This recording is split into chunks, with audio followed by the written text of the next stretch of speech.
সেই জন্যে নবী যা করেছেন, সাহাবায়ে কেরাম যা করেছেন, ওইটার অনুসরণের মধ্যেই কল্যাণ, এর বাইরে কোনো কল্যাণ নাই।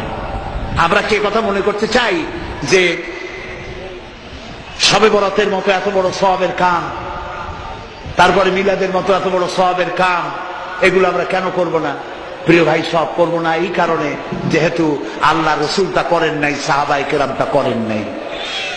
আমরা ওই কাজ করতেই পারি না যেই কাজের মধ্যে আল্লাহ রসুল এবং সাহাবায়ে কেরাম যেটা স্পষ্টভাবে সহিহ হাদিস কর্তৃক প্রমাণিত নয়, আমরা তা করতে পারি না। বলেন, করতে পারি না।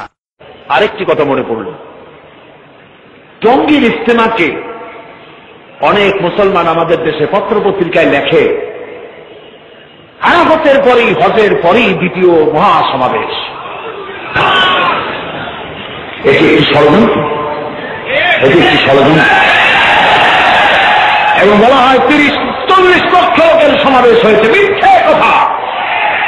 এই পল্টন মাঠের ধারণ ক্ষমতা কত আমাদের জানা আছে? ওইখানে কতটা জায়গা, কত বর্গমাইল এলাকা নিয়ে লোকেরা বসে, এবং তাতে কত লাখ লোক হতে পারে। এত যাই হোক, আমি বলতে চাই, জঙ্গিতে যদি 50 কোটি লোক একত্রিত হয়, আরাফাতের 1 ইঞ্চি জমানের সমান হবে না।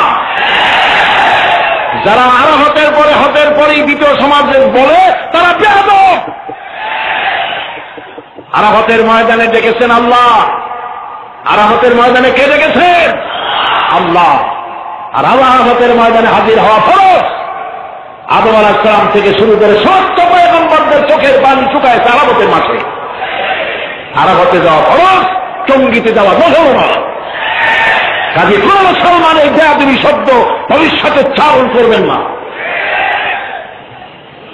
কোথায় আরাফাত আর কোথায় জঙ্গি? আস্তাগফিরুল্লাহিল আযীম। এমন ধারণার সৃষ্টি করা হচ্ছে